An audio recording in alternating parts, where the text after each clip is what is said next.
Hello, it's Peter Merrick, and I'm very excited about having this conversation with a really good friend of mine, a colleague, Russ Luce. He is the senior partner of Planning Legacy Financial Group. He is also the co-author of Mission Matters, World-Leading Entrepreneurs Reveal Their Tips to Success. Russ has been in the financial industry for over 30 years. However, he's always helped people, and I'll go back to that in a second. Right. Early on in his career, he started working with families who had individuals who were disabled. And he decided that that is the place he wanted to work. So not only was he doing financial planning, he was giving peace of mind by helping these families make sure that after they were here, their children or their dependents would be taken care of. Before I introduce Russ, his service, his need for service just didn't start with being a financial planner. He was in the military, he was an MP, he was also a police officer. So you can see when you see Russ, you'll see he still has kept the mustache and the haircut from those days. Russ, thank you so much for joining me. You're welcome. Thank you for the invitation. It's a pleasure seeing you face to face. Normally we are on the phone together. We very seldom get to see each other. So I'm looking forward to this time spending with you. So. Well, Russ, you've been in the financial industry for 30 years now. How did you get into it? Everyone's got a story. Share yours. I didn't come into this in a normal fashion. I didn't go to school for this. My background, as you said, is military. My background is police. I got into this industry strictly by chance. I was going through classes for a wedding, and the minister at that time asked me if I thought about a career in insurance and investments, and I told him, no, they're worse than vampires. Get the garlic and cross out. And he said, I think you have the personality for it. I think you have a need for service. You have a need to make a difference in people's lives. He goes, I think you really need to look at this. So make a long story short, interview with the Lutheran Financial Company. That was 30 years ago. So it was faith-based. It was faith-based. Yeah, it was called Age Association for Lutherans at that time. Now it's Thrivent Financial for Lutherans, and I started my career, my first 10 years there, and then I branched off to other organizations, and then in 2007 started Planning Legacy's Financial Group in 2007. On the insurance side of things, we're independent contractors. We have access to probably well over 250 carriers.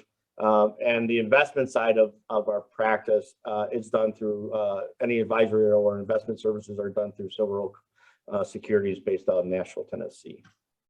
Excellent. You've always been in Chicago? Yeah, the only time I've ever lived outside Chicago was when I was in the Army, and that was Alabama. So oh, wow. I always lived in Chicago. So. Oh, beautiful. So how did you decide to focus on helping families to plan for dependents who had, a disabled person? And just before you move into that, I was reading recently that for the longest time, disability was ranging about 29, 30 million people. But in the last 2 years, it's jumped up to 35 million people. Yeah. So it's like becoming more and more important. And on top of that, the baby boomers are getting older. And they also have to plan because most people just plan for their mortality when it comes to insurance, but they neglect the morbidity, meaning most of us don't get so lucky where we go to bed and we don't wake up. Usually we struggle for a bit before we meet our maker. Yeah, it's they say people will spend more time planning their vacation than planning their financial life. So, and it's true. I mean, I always tease people that say, well, I'll think about it. I said, right, you're going to go home, you're going to drink a beer or a wine, whatever your choice is, or a bourbon, whatever your choice of cocktail is. You're going to take off your shoes, put your feet up, and you're going to pull out your financial plan. And I usually always get a chuckle. People are like, no, I'm not going to do that. I said, of course not.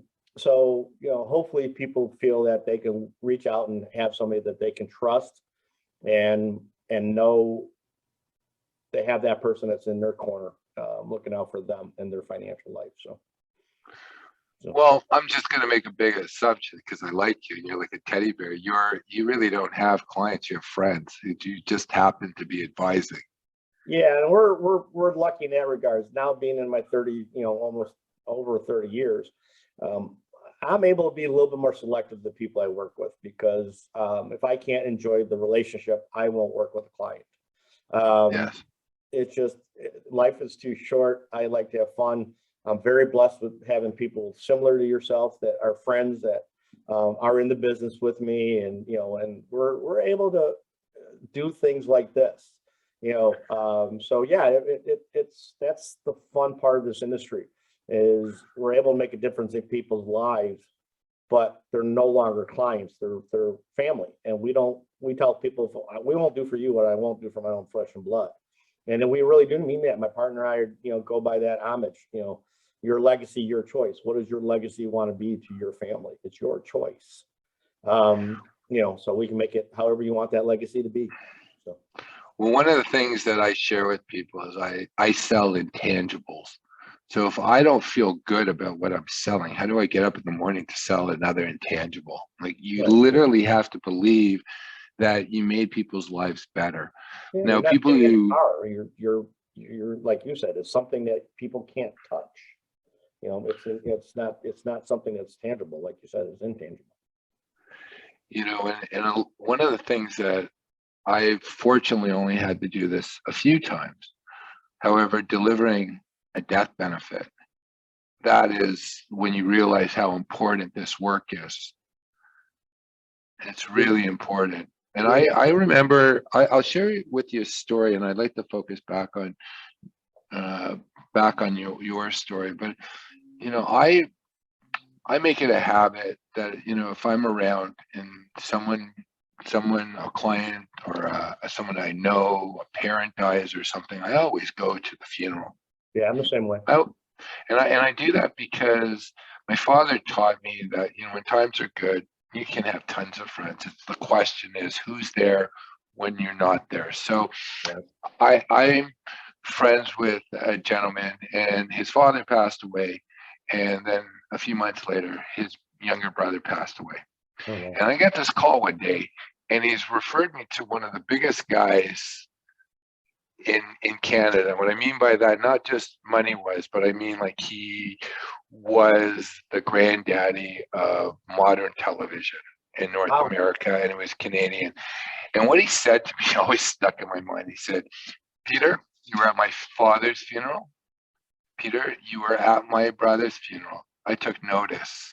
And when this guy called me up and he said, you need somebody, I said, without hesitation, you need to talk to Peter." And that's really what it comes down to, I believe. Are you going to be there? And that's where your 30 years and also looking at the type of service you did for, let's say, the last 40 years, being a police officer and being in the military.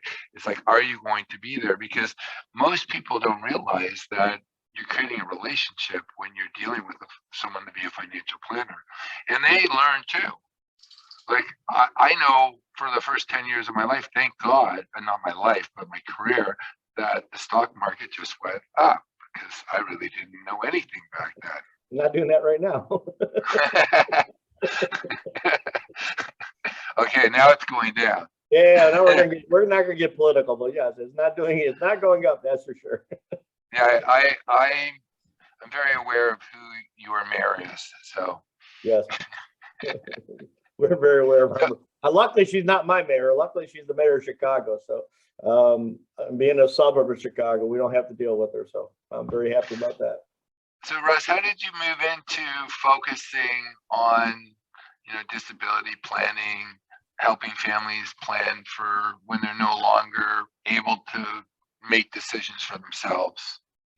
We were taking classes for our my present marriage, and like everybody else's, once we had done with the classes and with the wedding, we got married, and soon after our son was born. And Ronald is a wonderful individual. He's 28 years old, has a master's degree in accounting. Just a great kid. Played college football. Then we had Daniel, who is presently 25, and then Zachary, who's presently 22. Now Daniel and Zachary are both autistic. So, and they're low functioning nonverbal individuals. So it just kind of evolved that way. I didn't go out to look to be involved in special needs planning, but I was also very tired of people going into special needs planning because it was a niche, process. People, looked at making advantages of people in their time of needs. And I wasn't a big proponent of that. If you don't live it, to me, if you don't live it, you don't understand it. If you don't understand it, how do you help people plan for it? So there are some good planners out there that can help people but usually you'll talk to an advisor that's in this area. There's something that affected them, whether it's a family member, whether it's a good friend, whether somehow they were touched by somebody with a challenge, whether it was mentally challenged or physically challenged, and how that family went through what they went through, both financially, emotionally, and just psychologically through the process of this planning. And it is a process. Whenever I do my workshops, I tell people I break it in three workshops. I break it into the emotional side, I break it into the financial side, then I break it into the legal side. And I always bring an attorney in because I am not an attorney. So I always bring an attorney in that specializes in special needs planning. But I talk to people about the emotional side of it. I still remember one time I did a workshop and I lost probably half the people from first to second workshop. The first workshop talks about the emotional. Have you made decisions who's going to raise that individual if something happens to you? Have you had that discussion with that person where they will be taken on? And I had one father one time, still to this day, it hits me. Father came up to me, he said, I've never had the conversation with my children about what happens to me, who's going to take care of their sibling. I said, until you have that conversation, don't come back for number two, because it's not going to help you. If you don't have that decision and don't have the planning part of it, who's going to step in if something happens to the mom and dad, how are you going to do the other stuff if you haven't had the emotional conversation? And that's tough to have, it's tough to bring up. We're very lucky, as I have, like I said, my 38-year-old son from my first marriage is in the United States Army.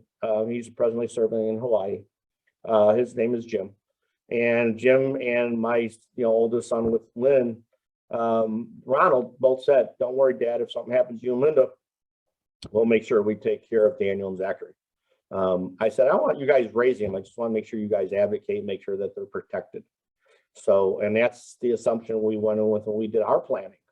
Ronald and Jim are going to be the advocates, for, my children. If something happens to them, they're going to make the financial and legal decisions on behalf of my two sons. So, but we had that conversation. We talked to them. They both stepped up and said, don't worry, Dad, we'll make sure we step up and take care of them. There's not all the families have that type of support or that type of family or had the dynamic of a family. There's a lot of single moms in a special needs, arena, because the males can't handle it and the dads leave. So you have a single mom, so they don't necessarily have the support system, that they can get through. And the reason why Lynn and I are still married after 29 years is because we have a great support system. Her parents, we have had babysitters. We've been very lucky over the years that we're still able to do husband and wife things, go on trips, go to a function, whatever. Not a lot of people have that. And then when it comes to the planning side of it, they're even in worse positions. They don't have that's why you see so many families decide to do something stupid, and take the individual with them, when they die, because they don't have the support system. They haven't made the plan. So they feel like they're desolate and they're on this island by themselves. And it's a sad thing. One thing I want to focus on, because you just brought it up, advocacy. Let's talk about advocacy, and especially the role that you found that you more times than not, you probably become an advocate. Like when you were talking to that father, you were becoming an advocate for their child. So you haven't had that conversation. So it's something that's become second nature for you to be an advocate for these people, to say, hey, wake up. you have to start thinking about this. Can you share with me what advocacy means for you and how it's applied to both your practice and to your greater life? Like I said, with me being in the police department, being in the military, you're advocate for people's lives and safety. So it just kind of evolved into this industry. We're advocating, if we do our job as a financial professional in our industry, we make a difference in people's lives 10, 20, 30 years, 40 years, 50 years down the line. Whether it's a business continuation, whether it's family practice, whatever it may be, we're advocating for that family. But it takes even more of an impact when you start dealing with the special needs families. You know, I always tell people, you know, I'll go to bat with school districts. I'll go to bat with, I've been involved in 5 divorce proceedings because brought in as an expert witness for a divorce because of how do you back this out? How do you do whatever the planning aspect and so on and so forth. But the advocate part is, and I tell people, I just don't advocate for my kids. You know, if I see a situation with a school district, or I see a situation, I'll give you a quick story. We're getting ready to move to Florida at one time, and I went down to scope out the school, and I was sitting there doing a visit, and I'm watching the teacher. Teacher's sitting there doing nothing. He's reading a book while his aides are doing all the work. So I met with the principal after. She goes, "What do you think about our program?" I said, "I think you need to fire your teacher." So what do you mean? I said, the teacher never got up and never interacted with his students. The aides did. I said, that's not a teacher, it's a babysitter. You need to fire that person. If I'm a parent and I saw that, I would have a major problem with that. You know, so I've always stuck my nose into places when it comes to, you know, special needs that sometimes weren't invited. You know, if I saw something, you know, whether it's a school bus situation, whether it's, you know, something I saw in a classroom, you know, something I feel is important for families to know, you know, you have to speak up. That individual can't. And in most cases, if they have a mental challenge, they can't. If they have a physical challenge, then yeah, they probably can, but they don't know how to go about it. So I always tell parents and siblings is you got to be that advocate for that person. You know, so I've taken that on kind of as my charge, you know. Yes. You know, and your clients feel that too. What's They that? feel that your clients feel that. They say, You have to be passionate about it, because otherwise it's a field that, you know, if you think about it, sometimes can be very, I don't want to say depressing is not the word for it, but very sad, where you see a lot of, you know, bad things in families. So if you don't have passion to make that difference in that person's life, you shouldn't be in our industry, whether it's a normal situation or a special needs situation. You just shouldn't be in it. I have a good friend in Canada, and he's the top disability lawyer. And I say to Ken all the time, I said, you do real law. It's not parasitic. Like, you really do good work. Like, it's not like someone shows up at a divorce, yeah, you need a lawyer. No, this is someone who's literally making sure that everything is taken care of. And these parents want the best. And you, because of your 30 years experience, and not only that you've been focused on this type of planning, being an advocate for families with individuals who are disabled, you're living it.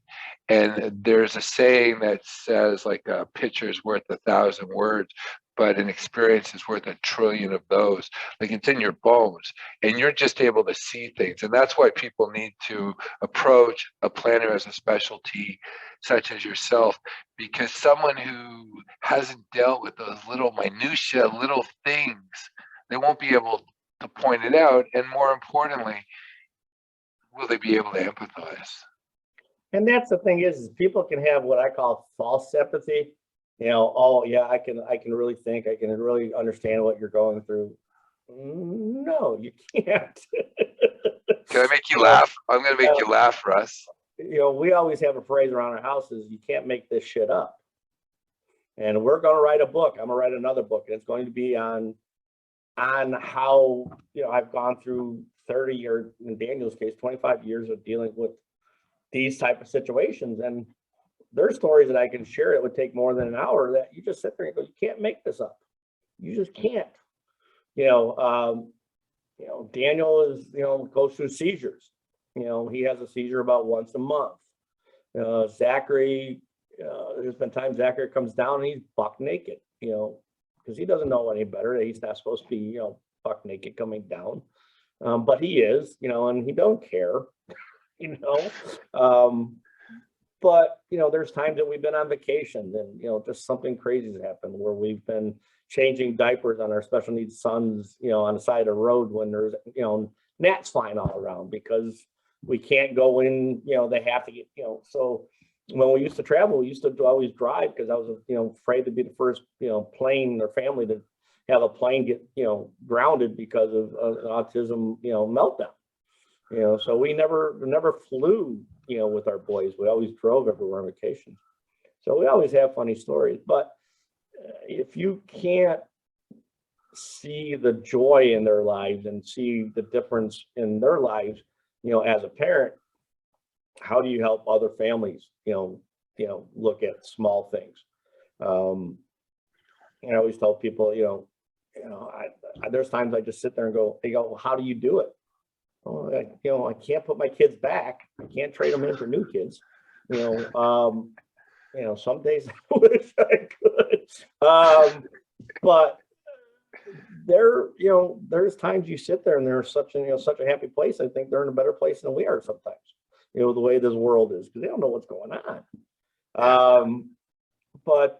And it's tough for families. It's tough for families to deal with the weird things and the wild things that can happen when you have so many challenges. Yes. Whether they're physical or mental. Physical challenges, bring another aspect of it up. Where they're physically and they're mentally there, but they physically can't do anything. We have a athlete that was a former Chicago Bear that we're working with right now. He has a medical condition that his wife, we give her a lot of credit, but they didn't do the planning aspect. And now they're trying to figure out the planning with the trusts and trying to make sure if something happens to her, how does that work with him? Now he's a grown adult, but still it's a special needs plan because of that person he can't speak. So it's like, how do you, what legal steps do you do? What tools do you use to make, the end game or the goal, are met? So it's a process. It's not a one step. You're involved in these people's lives for years to come. I got a funny story that's going to make you laugh, and I think for me it shows, like, can I fully relate to your emotional investment into your planning? Because I like to think I have empathy. However, if you haven't had the experience, you really don't know. So recently I moved out to California from Toronto, and people are asking me, well, what's the difference? and I start talking to my kids, and they start talking to me about their dogs. Yeah. Going like, how is a kid, like, I have a dog. Like, the only reason I'm having a conversation, but I bought the dog so my kids would learn responsibility. Right. And the dog is great, but it's like, it's not my substitute for a child. But the fact is, where they come from, they'll say, oh, I have a dog, and relating it as a child, like they know what it's like to have a child. Or they might say, I have nieces and nephews. Well, that's a different story. That when you go through it, I don't know what it's like to have children with challenges. I have a teenager right now. It's you have your challenges. They're just different. There's something called the sorrow tree, and what it is everyone takes their sorrows and they put it on a tree. Yep. And then you get to choose, and everybody chooses their own sorrows. Yeah. We all have a life lesson to have, and share with me the life lessons you've learned by dealing with these people who've had really difficult, from the outside, their families would be difficult. And tell me, like, the joy that you've seen, like that you've probably seen the best in people, the ones who come to you. Can I, just before I go into that, Sure. Years ago, I thought about going back to school and getting a PhD in psychology because I was fascinated with the human mind, sales, all that stuff. Sure. And then I had a major epiphany, and that's why I stayed in the financial planning field. I say, well, we're all dysfunctional, but I'm dealing with the most functional of the dysfunctional because they want to plan to make life better in the future. Right. So I'm going to stay with the most functional, the dysfunctionals, instead of just going and hanging out with dysfunctional people and having them complain about their lives. And I realized that's when I found my logo, the meaning for me being in this business. Sure. I'm going to be dealing with people who are like, they want to make the world better, whatever it is, for their family, for their community. But it was just, that was something they wanted to do. And it was a healthy side. It was like the Maslow side psychology, where it's like people looking for top performance rather than, woe is me. And I feel honored, and I'm sure you feel honored that people invited you in to be witness to their lives. And you've seen incredible things. And share some stories, Russ.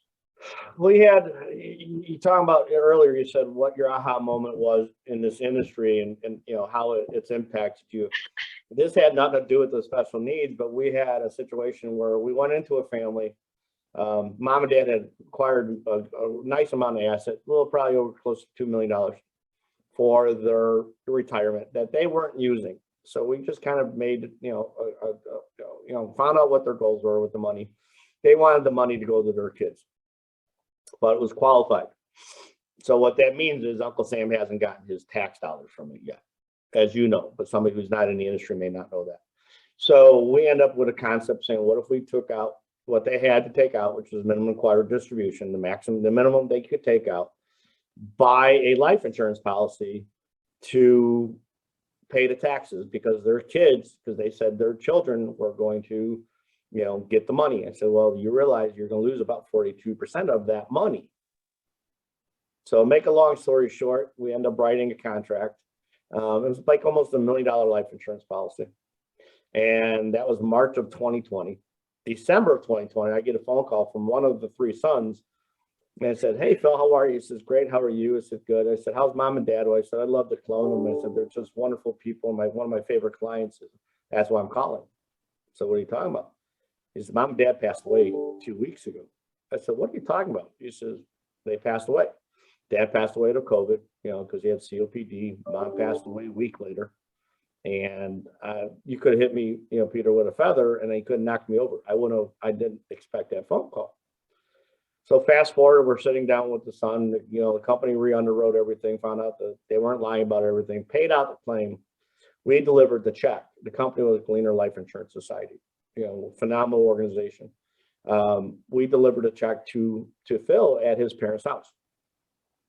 And I was pretty close to it. The IRA that they have, they had it built up, each son got roughly 250,000. So Uncle Sam got about 40% of it. So I was, pretty spot on with the value. And he looked at me and said, Russ, he said, and my partner, Terry, we were both at the table. He goes, you don't know what you've just done. I said, what do you mean? He goes, you're allowing me, by what you did for my parents, you're allowing us to grieve and go through the process in a timely manner that we choose, not something that was chosen for us because mom and dad didn't do any planning. Because of you and Tara, mom and dad planned this. So all the plans that they wanted to happen are fulfilled because of you guys. That was you talking about the epiphany. That was only 2 years ago, and I've been in the business almost 30. That was my epiphany. But when it comes to special needs planning, I've been really lucky. My first family in the business, the daughter had, she was cerebral palsy. So she was wheelchair bound back then, and got to know mom and dad. We did planning with mom and dad. Make a long story short, mom passed away first, dad remarried soon after. So about 4 or 5 years ago, Christy passed away. And then recently Bruce passed away, the father. And his son came up to me and said, I can't thank you enough, because what you did in the planning aspect of it for my sister allowed my dad and my mom and my dad to grieve my sister, and now I get to do the grieving on our timetable, not again having to sell the house, having to do this, having to do this, having to do this. We're able to go through the grieving process at our choice, not being chosen for us. And that meant a lot. And he goes, the money's staying right with you. My dad trusts you for 30 years. I'm trusting you for, however long you're in the business, going forward. When you start having that type of multiple, like you said, multiple generational, clients, that means you made an impact in that family, and our job is to make an impact, if we do our job right, and we should be making impacts, not just in our clients, but in society in general. Because if we do what we're supposed to do and plan and help people plan, we're not on this earth forever. One of my favorite Psalms is Psalm 49. And what it states is, says, doesn't matter who you are or what you have, and anybody, I'm paraphrasing what it is, like whatever you've created and your titles, you perish like everyone else, the pauper and the wealthy, man. And you can't, there's no ransom for this life. I like to believe that we continue on. However, this experience that you and I are calling life, it comes to an end of how we know it. Oh, and absolutely. and at that point, everybody's equal. We breathe. It's how we spend our time, how we direct our thoughts, and also the people that we choose to be with. So Russ, how do people find you? Well, we have our website. I've been featured, luckily, in multiple magazines, so you can always do a Google search. I always tell people, I always laugh. People say, "Well, I'm gonna look you up, online." I'm like, just be careful. And he said, "Why?" Because there's a lot of stuff out there. Nothing bad, thank God. And you're one of the most approachable people I know. Well, I don't, as a financial professional, I don't think I love helping people. I love making a difference in people's lives. I had one of my clients call me today, and she goes, "Russ, because I need your help." I'm like, "Okay, what does that mean?" And she goes, "Well, we just sold mom and dad's house. I need to do something with it, and I don't want anybody else doing it but you." So I've been, I always used to laugh. There was a commercial for, can't remember what's financial services company, where the guy starts talking about how wonderful the daughter was, and how watching her from birth to to being now this adult, and get married. You're thinking that this person is the dad talking at the wedding. He says, "Okay, now that I've talked enough, I'm gonna hand the mic over to the father." And then he goes, "Yeah, that was my financial planner from so and so." So I have a good client of mine that his daughter was getting married, and I've seen his daughter from time she was little, to then. So he goes, "Why don't we recreate that commercial?" So he hands me a mic at the wedding, and we start, doing how great his daughter was, and yada yada yada. And I'll go, "By the way, I've talked enough. Let me give you, to the father of the bride, and I'm just a financial advisor for the family." So, and it was the funny joke, because of the fact is, it made such an impact to that family that I've been invited to weddings. I've been invited to birthday parties. I've been invited to family barbecues. Again, and people say, who's this guy? He's my financial advisor, or my financial professional, or my buddy, that does my finance, whatever. I've been introduced so many different ways. But it's the joy that we get, and sometimes we've seen people in the worst positions because of what we've done in our industry, especially when it comes to special needs planning. Yes. It really does. There's a lot of, it's not, I hate saying the word joy. It's knowing that the difference you made allows that family to complete a lot of goals that they wouldn't have without doing the proper planning. There's definitely nothing like purpose, and I think the work that you've done, again, the reason I wanted to talk with you, Russ, because you're one of the few individuals I know who've committed their life to helping families that way. Many people, and I'm guilty, I dealt with really successful business people, and maybe some of their kids, they have challenges only Sure. because they were over spoiled. Right. However, they haven't had like real difficulty, and that's always been the problem too. The kids didn't have real difficulties. I remember, and I'll give you an example of contrast because I think it has to do with appreciation. I'm sitting at a client's factory and he's complaining about how his kids just don't have the work ethic. He used to say, I was the first in, the last out. My kids are the last in, the first out, and they all want to be vice president and they all want to be president. And right after university, he came with no money. He came to the country with like $300, and he's worth like maybe $200 million. He did it himself, right? Like he was just Yeah. work. Yep. He had this vision. He did it, and he's complaining about how his kids just didn't have it. And I look outside and they all have beautiful BMWs. And I ask him why they have these nice cars. And he lies to himself. And he says, these are good cars. They don't break down. And I've had a BMW before. They're terrible cars. Like, get a Toyota, right? They're expensive. I drive a Lexus. So for that reason, I love my Lexus compared with my. Yeah, it's Toyota. It's like, it's better. It's just better quality. Yeah. So I looked at him and, he had stolen a lot of experiences from his kids. Right. Because he gave it to them. And what makes us stronger and better people, I think, are the struggles that we have. Oh, very much so. Absolutely. Absolutely. It's like makes us human. Like the fact that you were gracious to share that you have two sons who have different levels of autism. And the fact is, it's made you more human. Oh, I very much judgment. think. You don't judge anymore, right? Like I mean, yeah, I shouldn't say I don't judge. No, but I mean, if someone has what I mean by that, people. I look at people. I used to look at sometimes when you're in the store and you see a child acting out, and you think that child's just spoiled or that child is just being a brat.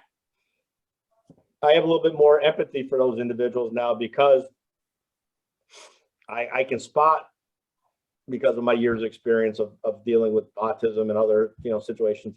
I know when it's a child being a brat and a child that has challenges, that they're acting out. So in that way, it's made me, I want to say, a better person going through that and having that experience, having children with special needs. We used to have a service dog. We had Sundance for 15 years. And he used to always laugh when we would go into the store. He was basically, Daniel used to walk away from us. So I talked to a buddy of mine one time. He goes, we have a service dog for Jack because of the same situation. I said, do you think that kennel will train a dog for Daniel? He goes, I don't know. Let's ask. So he asked the dog that kennel. They said, sure. So get on the phone. A year later, they said, we're really sorry. We haven't found a dog yet. He said, but we're really committed on finding a dog for you and training a dog. So, okay, we'll look for a dog. You look for a dog and we'll find out. So 3 months later, we get a phone call. She goes, he's ready. I'm like, who's ready? She goes, your service dog. I said, we're not ready now. What service dog? And she goes, well, we found a dog for Daniel. Would you like to come up and meet him? I'm like, Linda. I said, well, yes, we got a service dog. So make a long story short, whenever we go out in public, you can't tell by looking at my sons that there's challenges. They both look very normal. Until Daniel goes into either he's flapping or something, then you can tell there's something. But if you just look at him on the surface, he's 6'1", skinny as a rail, kid. And my son Zachary is 5 foot, almost 6, and he's a tank. So whenever we used to go in stores, I always held the dog. So Daniel's usually was holding my hand and dog was, on my other side. I would hear people all the time say, he doesn't look blind. I'm like, okay. Lynn would keep walking. She would just because she knows I'm turning around and we're going to do education 101. So I turn around and said, would you like to know why I have a service dog? And then we go into why we had the service dog, and even till Sundance, till the day he left us in doggy heaven, that dog was a phenomenal dog for Daniel and Zachary. And he wasn't trained for both boys, but yet whenever we're out in public, Daniel and Zachary would be, in front with Linda and I'd be back with Daniel. That dog would want to try to keep between both boys, but it used to be, people used to say, oh, he doesn't look blind. And I'd turn around and say, okay. And Linda just keep going, do 101, and then you tell people, the reason why, yada, yada, yada. So yeah, over the years, it's always been, like I said, you can't make this shit up. Your early training as a police officer is really come into play as being an advocate. I think some extent you're right about that. I never thought about that until you just said that now. Yeah, I think. What normal, like most people to have that, to stop with a stranger and give them an education. Like, I'm sure you were doing that when you were a police officer. People were doing something, a bunch of little kids were doing, and you would go and give them a little education. You can have fun, but that is dangerous. You could hurt yourself, and you could. Oh yeah, I mean, sometimes you do it with parents too at that time. What you're doing. Do you realize I'll tell you a funny story about kids watching it. I used to coach baseball, and that's before cell phones had videos. This goes back quite a while. And one of the moms had her VHS. She goes, "Can I show you something? What's that?" She goes, "We love you as a coach. Our kids all love you. Our kids are, speak highly of Mr. Luce. But can I show you something with that?" She goes, "How you react, how you interact with the umpires." So she showed me a video of me basically yelling at an umpire. She goes, "What do you think those kids are watching?" And I'm like, "Okay, good point." So so I think if people see you advocating and see you trying to do what's best for other people and making a difference in people's lives, I think it's contagious. I really do. I do. I agree with you. Courage is contagious. Speaking out to wrongs is contagious. Dealing with uncomfortable issues and putting them in the forefront and actually really resolving them is contagious. And right now, I believe you and I are, I moved. See, as a Canadian, I could tell you I'm not a Democrat, I'm not a Republican, I'm an individualist. That's why I'm in the business I'm in. Right. To see people do things that are right and to have that compass and to do the best, because we're all, like you were saying, like you're advocating for the kids by yelling at the umpire, right? Like, that's what the whole point is. People see people wanting to do the best they possibly can and constantly wanting to improve, because again, all of us want to improve. Well, no, not all of us, but Russ, the reason why I'm your friend, because here's someone who I see someone who's happy to improve. Like to me, you're almost like Charlie in the Willy Wonka, where you're like, you're turning the corner because you think that you're going to find that golden ticket with that wonder. I want the way I would see my life making an impact when I leave this earth is I want people to turn around and say he made a difference in our lives. And I always tell people, when I do a presentation, so I don't know if we'll get many people. I said, "Will you think you'll get one?" "Well, yeah."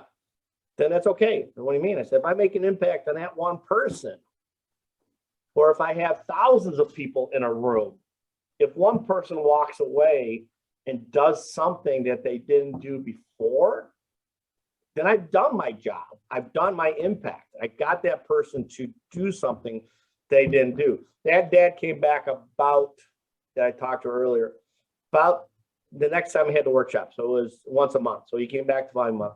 He pulled me aside and says, "Can we talk, please?" I said, "Sure." He goes, "I can't thank you enough." I said, "Why?" He says, "After I got done with your one, I apologize not coming back for 2 and 3. That's why I'm here today, because I want to come back for all 3 of them." He said, "I had a conversation with my children. And each of my children said, 'Dad, don't worry. We'll step up for our brother because we didn't know that you were worried about this.'" He says, "Do you know how hard the conversation that is?" I said, "It's hard for an advisor that knows a family has a situation to approach, have you done planning?" You have to be able to have the rapport with that family to turn around and say, "Hey, can I ask you a question? Is there anybody in your family that's depending on you for their care?" And you're seeing that child in a wheelchair. or you see, that child having, autism tendencies, or seeing that child has Down, whatever it may be, that person has the challenge. You can see it. But you come out and say, have you, done for little Tommy planning yet? What do you mean? Well, little Tommy has challenges, right? No, my kid's fine. Is there anybody else in your family that depends on you for care? Have you done the proper planning for that individual? Well, what do you mean? It's tough for an advisor to have that conversation. Sometimes advisors are very uncomfortable having that conversation. Well, that's why dealing with challenges in your own life and doing a lot of introspection in your own work allows you to have those conversations. Like I always use the example that if you go to a therapist and the therapist hasn't dealt with their own issues, they're not going to let you deal with your issues. They're going to try to direct you somewhere else. Right. And the other thing about you were sharing, which I know I've spent time thinking about, just needs one person.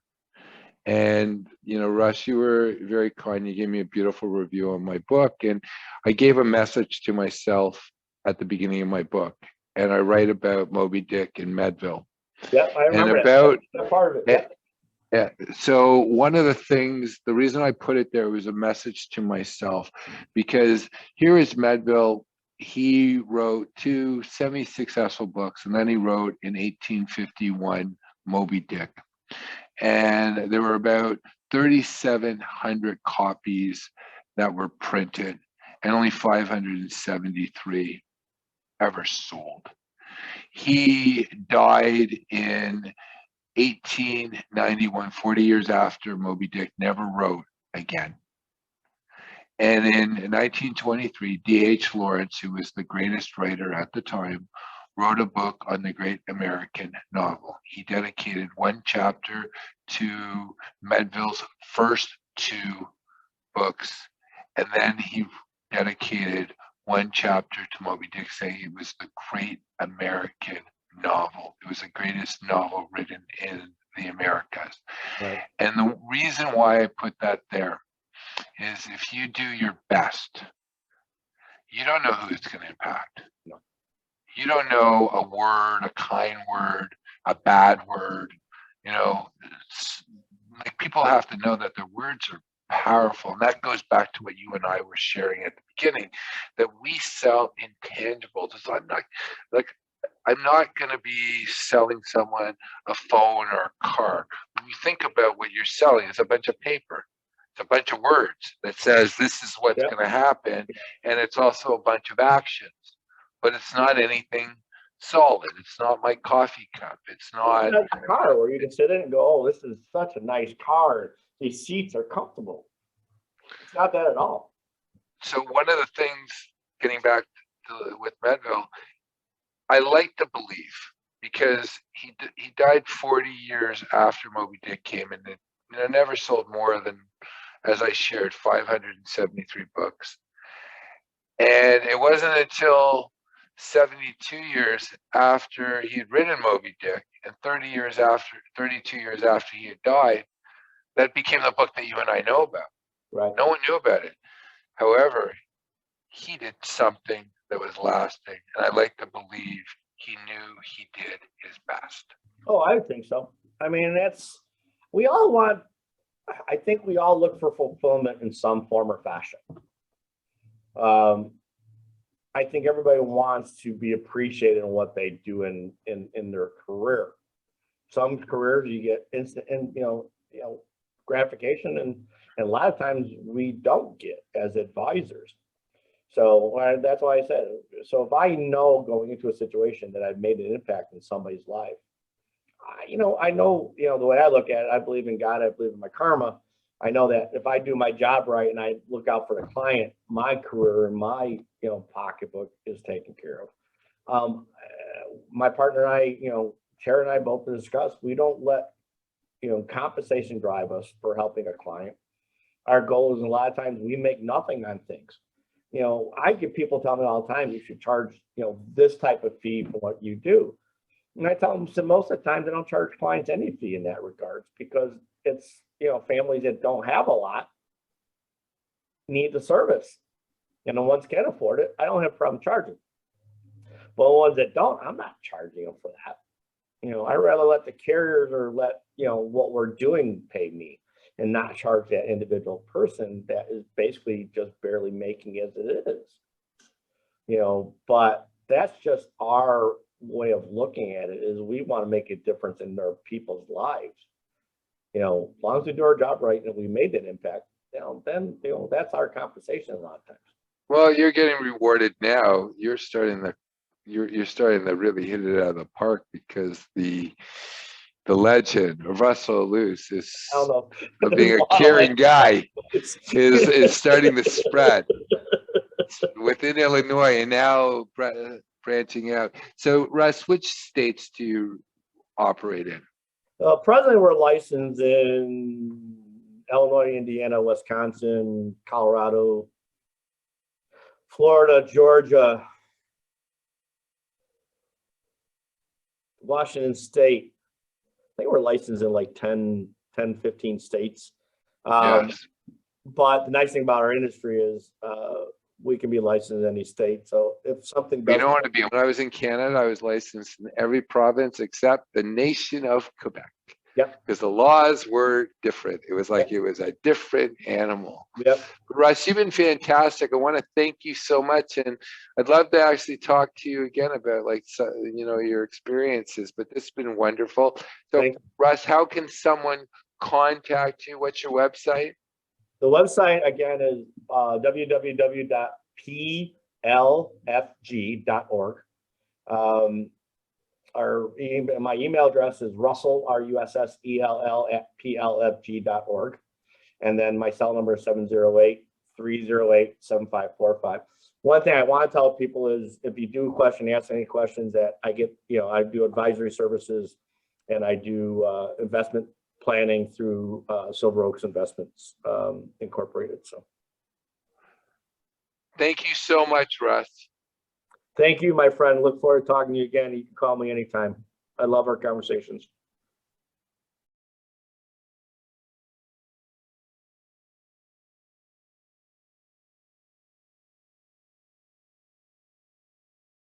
And the greatest healer for anybody later on in life is to mentor younger people.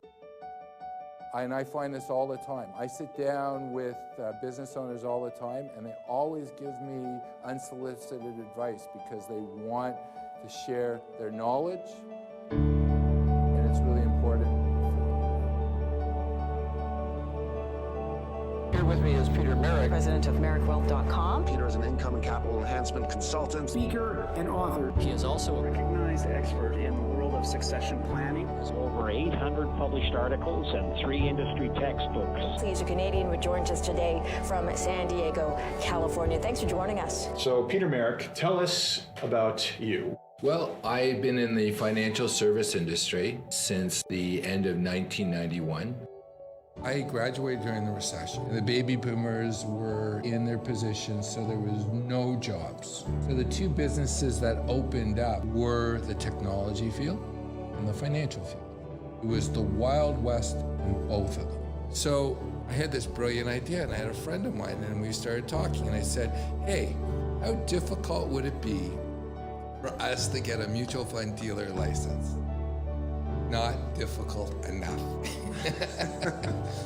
Thank God for those 10 years, the market just went up. I would sit down and I would take somebody's entire life savings that they spent 15, 20 years accumulating it, this young kid who knew nothing about nothing, and I would go and just invest it, and luckily it went up because the markets were crazy in the 90s. It was a boom time. But in 2004, my life blew up. I almost went bankrupt, but I was very fortunate because there were very few CFPs at the time, but every university in Canada wanted to offer the CFP program, so I got recruited as a prof.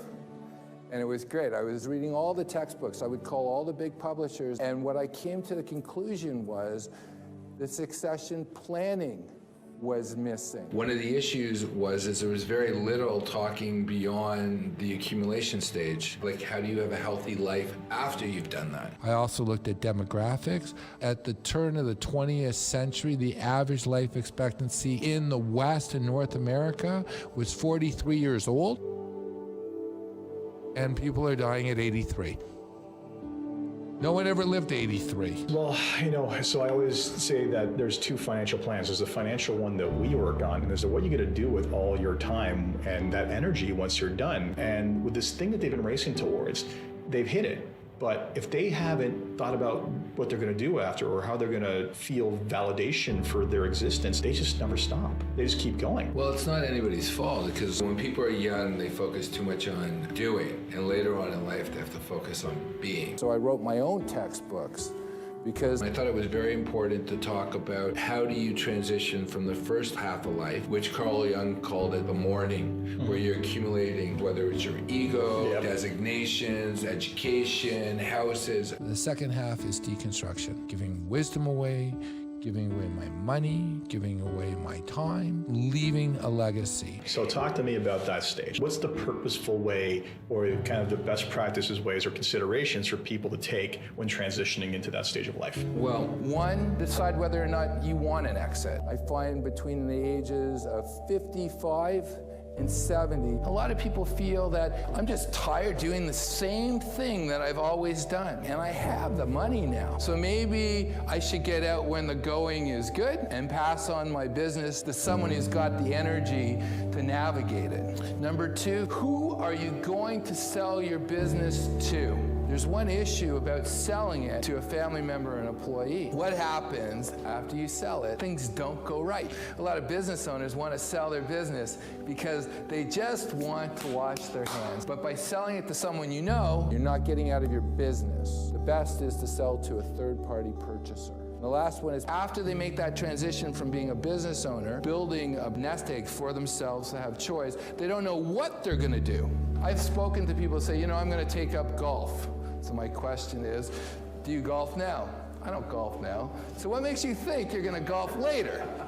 I just want to share with you guys a story. There was a gentleman, his name was Bob Hunter. He was quite a celebrity. He started Greenpeace during the height of my blow up. When I was going through business loss, he was bringing me on national television. And you know what he was doing? He was saying, so Peter, don't you do that? And then he would give my phone number and he would give my web address. And the reason why it went by merrickwealth.com, because it was almost like a phone number that would run across the television and I could actually see myself making money off of it. And he was dying. He had prostate cancer. And he turned to me and said, Peter, one day you will be in a position that you'll help someone else. And let me share with you about the legacy. Bob's been dead for 16 years. And I'm sharing you the legacy of Bob Hunter because he made a difference for me. And if I make a difference in anyone else's life, I'm a product of those people who are willing to do things and they had no expectations. And a true mentor is someone who has no expectations that they're going to see the tree blossom. The reason I wrote The King of Main Street is younger people don't know how to find the right mentors, and older people have this need to mentor. It's almost like a biological need because they can see beyond their physical existence. They know that the sun was here before them and it will be after them, and what's going to be left behind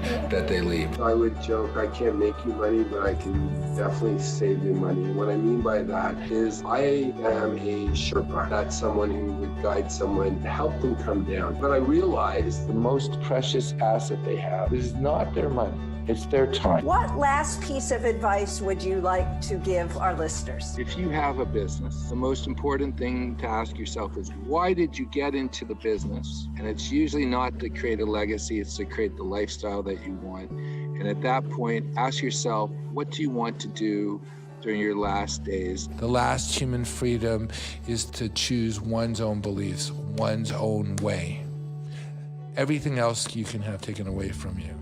But what you believe and how you choose to act in the world, that is yours. And the greatest healer for anybody later on in life is to mentor younger people. And that is going to give you fulfillment emotionally, spiritually, and mentally. You guys have been wonderful. And I want to thank you, and I hope you guys have a great day. Thank you.